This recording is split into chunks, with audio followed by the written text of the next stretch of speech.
Welcome back to Joe Stunner Boxing.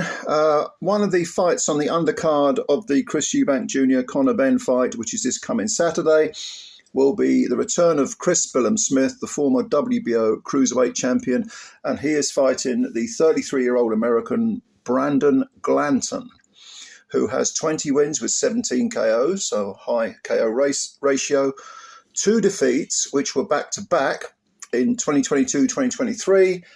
One was a split decision 10-rounder to David Light, who you may remember fought Okoli for the WBO cruiserweight title and actually suffered a bad injury. Glanton lost a 10-round split decision to him, and then that was in America. And then the following year, he went over to Dubai and fought a guy called Suzlan Asbarov, and lost a majority 10-round decision. So it's 2 defeats back-to-back, but close fights, at least statistically. Now, he faces Billam-Smith, who currently stands at 20 wins with 13 KOs, 2 defeats, both on points. One of them was avenged because it was in 2019, he lost to Richard Riakporhe, a split decision over 10 rounds. And then in his last but one fight, he outpointed Riakporhe in defence of his WBO cruiserweight title over 12 rounds. And it was a comfortable win. So the other defeat was his last fight to Gilberto Ramirez when he lost his WBO title and failed to win Ramirez's WBA title. But let's point out one thing. Ramirez smashed up Billam-Smith. And the fact that Billam-Smith lasted to the end is testament to how he is the personification of leave it all in the ring. It was a stunning act of resiliency from Billam-Smith against a very, very good opponent. Ramirez, don't forget, he came in with 46 wins and 1 defeat. And he did everything but knock Billam-Smith out. And Billam-Smith is a big lad. He's 6'3". He's incredible courage. I mean, he's overachieved if you think about it. He's 34 now, so he's no spring chicken. When you consider that, he turned pro in 2017, so I don't know, 7.5, 8 years ago, whatever it was. 26 when he turned pro. He wasn't really expected to do a great deal, and even Shane McGuigan, who trains him, said, he has kind of proved more to me than I thought he would. But if you look at his record, Billam-Smith's record, it is pretty decent. He's beaten some of the usual suspects like Vasyl Dukar, who's fought a lot of the main men but hasn't actually beaten any of them. Beat him on a majority decision it was a unanimous decision in 2021.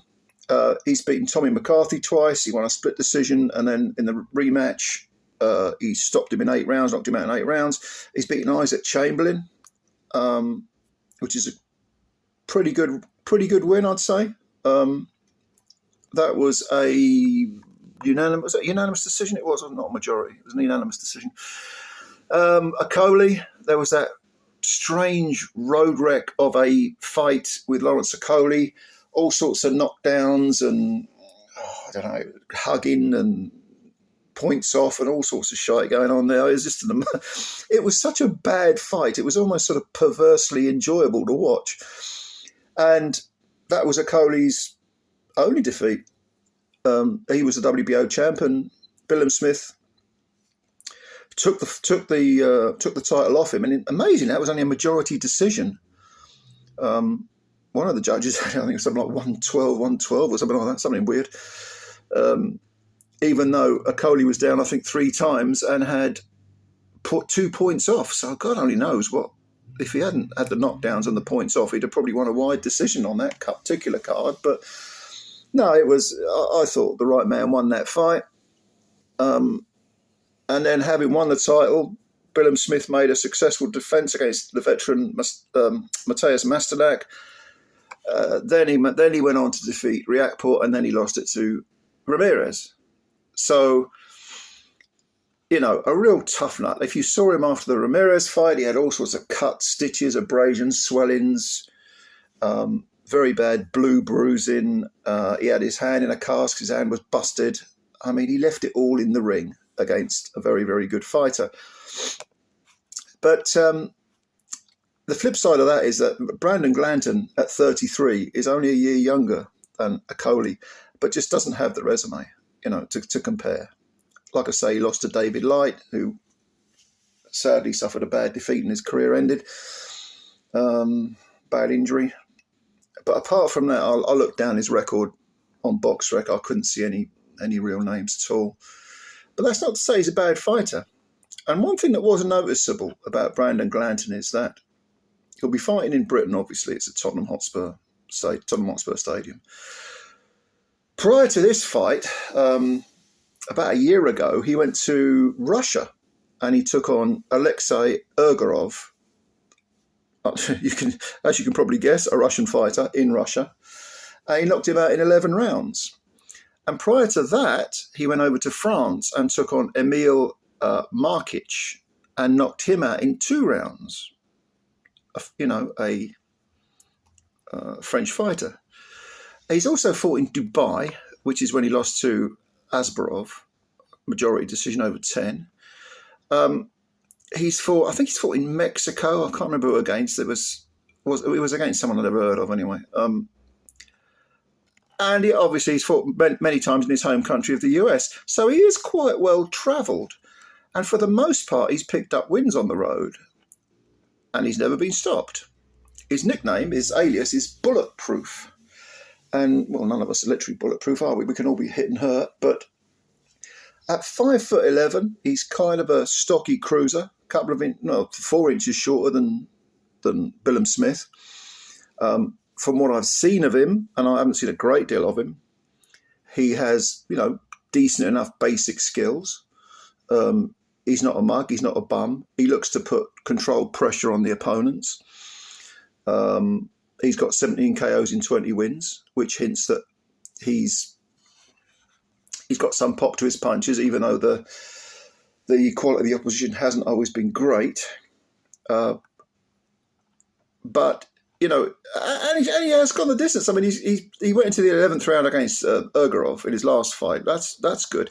Even though he lost twice on bounce, they were 10-round decisions and a very close fight. He also won a split decision over 10 earlier in his fight. So I'd say he looks pretty dangerous, albeit against lower opposition. But if he needs to, he can do the rounds.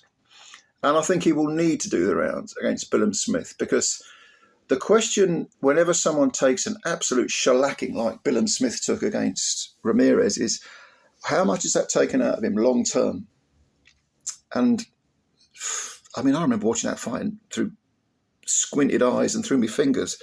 I just thought he's taken an absolute pasting. The thing about Billam-Smith is, if you look at his neck, it's as wide as his skull. I mean, he's got that shock absorber neck, but you can't go taking all that sort of punishment. He's got to take something out of you.